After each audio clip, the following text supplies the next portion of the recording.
একমাত্র আল্লাহ হলেন মালিক। কথা বলেন ঠিক না? ওই জায়গার ভিতরে মালিকের ফয়সালা হবে। সেই মালিকের ফয়সালা যখন প্রেসিডেন্ট যদি মালিক হয়, মালিক প্রেসিডেন্ট, তার কাছে কেস যাওয়ার পরে, ফাঁসির ব্যক্তি তার কাছে যাওয়ার পরে সেখানে কোনো উকিলের দরকার হয় না।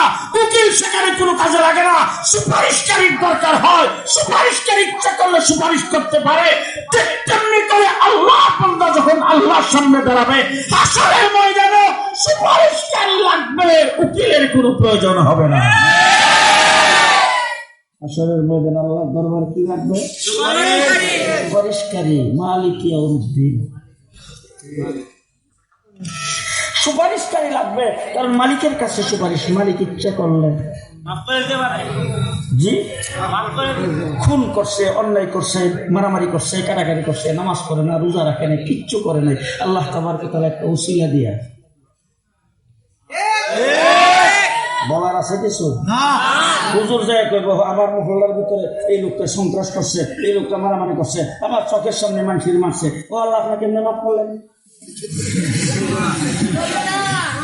এই কথা বলার ক্ষমতা হুজুরের আছে? ইব্রাহিম আলাইহিস সালামের আছে? আদম আলাইহিস সালামের আছে?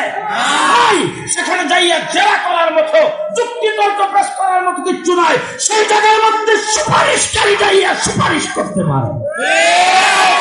মালিক ইয়াউমিদ্দিন। এবার আসলে দেখি সংক্ষেপে যে কথা বলতে চাই, আসলে সময় কম, আপনাদেরকে যুক্তি তর্ক দিয়া, আপনাদেরকে কথাবার্তা বলে, আপনাদেরকে সবকিছু সামনে পেশ করে আপনাদেরকে বুঝাইবার মতো সেইটুক সময় আমার কাছে নাই। আর আমি তো এলেম কালাম এরকম নাই, কিন্তু সংক্ষেপে আপনারা বুঝবেন কিনা জানি না।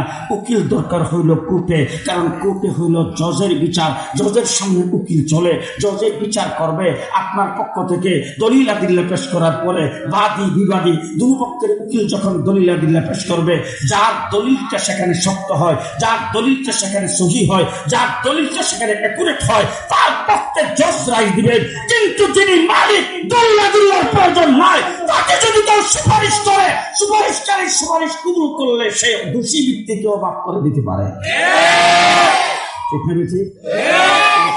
যেহেতু মালিক এখন ফাঁসির রায় হয়ে গেছে, কয়েকটা অন্যায় করেছে, কয়েকটা ফাঁসির রায় হয়েছে, সেই ব্যক্তিকেও প্রেসিডেন্ট যদি ইশারা দিয়ে বলে যে ঠিক আছে খালাস,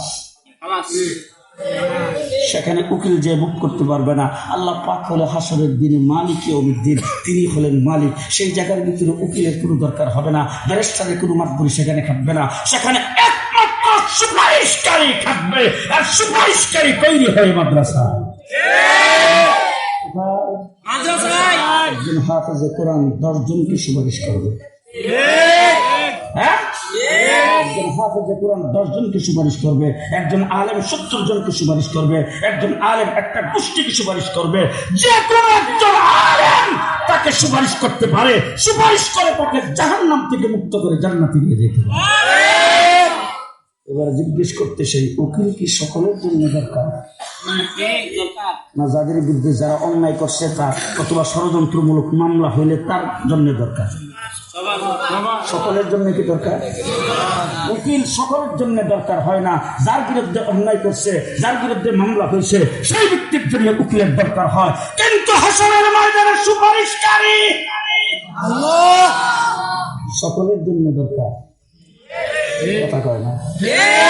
সুপারিশকারী আমার জন্য দরকার নেই, এই হুজুরের জন্য দরকার নাই। দরকার আছে না নাই? খুব ভালো করে জানে রাখেন। আলেম ওলামায়ে কেরামকে সাক্ষী রেখে বলে যাচ্ছি, আদম আলাইহিস সালাম থেকে শুরু করে ঈসা আলাইহিস সালাম পর্যন্ত যত নবী পৃথিবীতে আগমন করেছেন, সমস্ত নবীর হাসরের ময়দানে সুপারিশকারী হবেন আমার নবী মুহাম্মদুর রাসূলুল্লাহ। হাসরের ময়দানের মালিক কে? আল্লাহ। সেই মালিকের কাছে উকিলের যুক্তি থাকবে, উকিলের তর্ক থাকবে, উকিল সেখানে যে দলিল দিলে থাকবে। সেই জায়গার ভিতরে একমাত্র সুপারিশকারীর দরকার হবে। সুপারিশকারী মাদ্রাসায় তৈরি হয়, হাফেজে কোরআন মাদ্রাসায় তৈরি হয়, আলেম মাদ্রাসায় তৈরি হয়, সেটাই হবে হাসরের ময়দানে সুপারিশকারী। আল্লাহ তাবারক ওয়া তাআলা মাদ্রাসাকে কবুল করুন, আমিন। আমাদের জন্য নাজাতের জরিয়া বানায় দেন, আমিন। আমাদের সকলের জন্য সুপারিশকারী হিসেবে আল্লাহ কবুল করুন। আমার বন্ধুগণ, পরিষ্কার শেষ কথা আপনাদের সামনে বলে যাচ্ছি, কথাটা খুব ভালো করে মনে রেখেন। আমরা মুসলমান, দেশটা মুসলমানদের, আমরা এই দেশে ইসলাম নিয়ে থাকতে চাই। আমরা এই দেশে ইসলাম নিয়ে থাকতে চাই। আমরা এই দেশে ইসলাম নিয়ে থাকতে চাই। আমরা এই দেশে ইসলাম নিয়ে থাকতে চাই। কথা বলেন ঠিক না ঠিক? ইসলাম নিয়ে আমরা থাকতে চাই। ইসলামের ভিতরে কেউ কোনো কিছু ঢুকাইতে পারবে না। ইসলাম থেকে কেউ কোনো কিছু বের করতে পারবে না। ইসলাম থেকে কিছু বাদ দিতে পারবে না। ইসলামকে বাড়াইবার জন্য কেউ কোনো কিছু ঢুকাইতে পারবে না।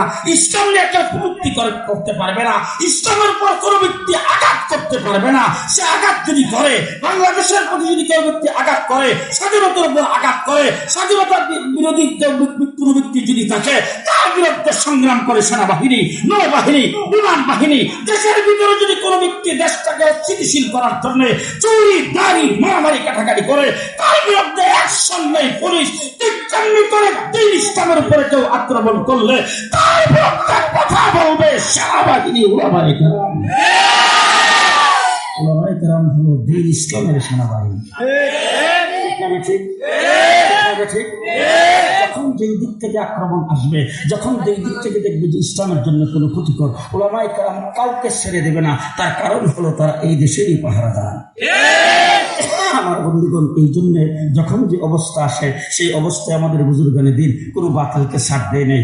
আজকে আল্লাহকে নিয়ে সমালোচনা করেছেন, আল্লাহকে নিয়ে আল্লাহকে গালি দিয়েছেন, আল্লাহ রাব্বুল আলামিনকে নিয়ে সেরা কটূক্তি করেছেন। ভাওয়াল, এই ভাওয়ালদের সম্পর্কে আমরা অনেক কথাবার্তাই জানি, কিন্তু সেই কথা বলার এখন সময় নাই। যারা আল্লাহকে নিয়ে কটূক্তি করে, কোরআনকে নিয়ে কটূক্তি করে, কোরআনের ভুল ব্যাখ্যা যারা করে, তারা জীবন বাতিল। তাদের পক্ষে কথা বললে তারাও বাতিল। সুতরাং বাংলাদেশে তাদের বিচারে হইতে হবে, তাদের পক্ষে যারা দালালি করবে তাদের বিচারে হইতে হবে। আমরা সবাই একমত? সবাই একমত আছেন তো? আলেম উলামায়ে কেরামের সাথে আছেন তো? আল্লাহ কবুল মঞ্জুর করুক। সকলে বলেন আমিন। আর যারা বলেন আমিন। দেশটা মুসলমানের দেশ। কার দেশ? কার দেশ? কার দেশ? পরিষ্কার শেষ কথা ভালো করে মনে রাখেন, দেশটা মুসলমানের দেশ। মাওলানা মুফতি মাহবুবুল্লাহ সাহেব আপনাদের মহল্লার সন্তান। তিনি বেশ কিছু মাদ্রাসায় হাদিস পড়ান। তিনি জমিয়তুল উলামা ইসলামের সাথে সংযোগ, তিনি এই দেশের আন্দোলন সংগ্রামের সাথে সংযোগ, এই দেশের সমস্ত বাতিলের বিরুদ্ধে তিনি সবসময় কথা বলেন। তিনি হিন্দু, বুদ্ধ, খ্রিস্টান তারা যদি কোনো ষড়যন্ত্র করে তার বিরুদ্ধে তিনি সেখানে যাইয়েও কথা বলেন। তিনি যেমন বলেন, তার পূর্বপুরুষরা বলছেন, তার উস্তাদ বলছেন, এইভাবে আমরা বলেই যাচ্ছি।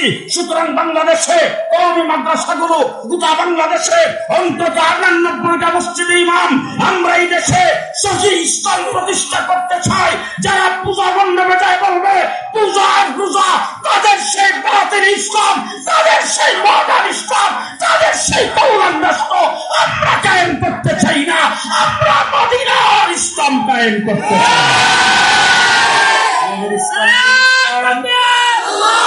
আমরা মদিনার ইসলাম কায়েম করতে চাই। আপনারা আছেন তো আমাদের সাথে?